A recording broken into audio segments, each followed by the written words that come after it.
My name is Matt Calef, and I'm presenting work on rapid deformation assessments using Sentinel-1 and scalable computing. This is joint work with Kelly Olson, Mike Warren, Piyush Agram, and Scott Arco.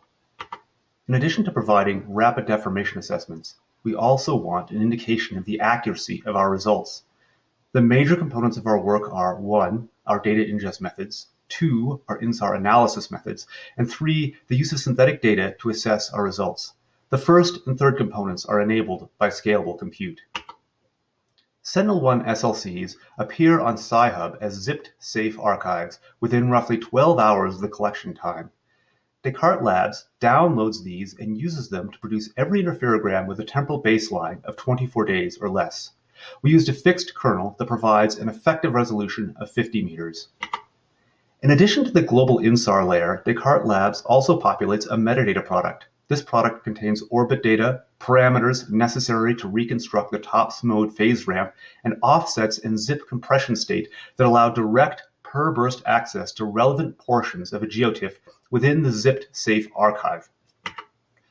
For certain applications, an effective resolution of 50 meters is too low. In these cases, we geocode to a UTM grid.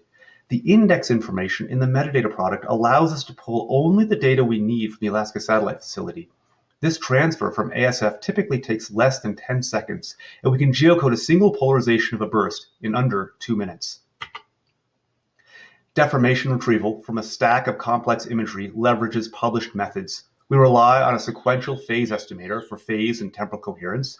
We unwrap with the extended minimum cost flow method, or link lambda, followed by L1 rejection, depending on the AOI.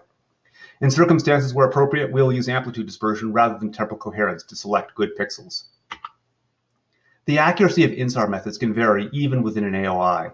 We rely on synthetic data as a means to assess how phase noise influences the resulting deformation.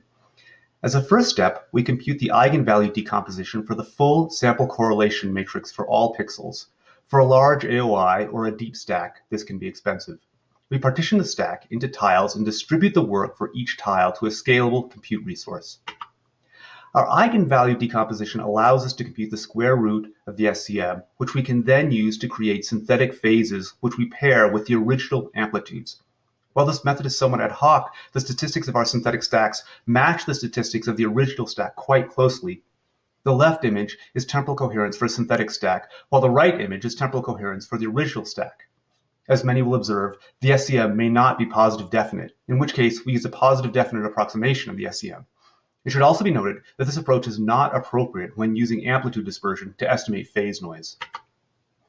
Again, using scalable compute, we can perform ensemble calculations where we apply our chosen InSAR analysis method to the set of synthetic stacks. The spread in deformation results indicates how stable our deformation results are in the presence of our simulated phase noise. Here, we see deformation history at the location of the green marker relative to the location of the orange marker. The blue dots show the deformation history recovered from the original stack. The error bars show the standard deviation of the ensemble deformation histories and are centered at the mean of the ensemble deformation histories. At this first point, we see the standard deviation of our synthetic data is about 5 millimeters.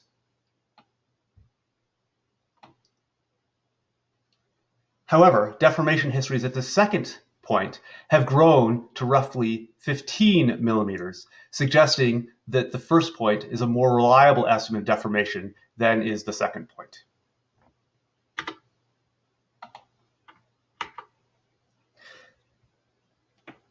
The ensemble results can be used both to down-select the points where we report actual deformation, as well as provide a proxy for error bars.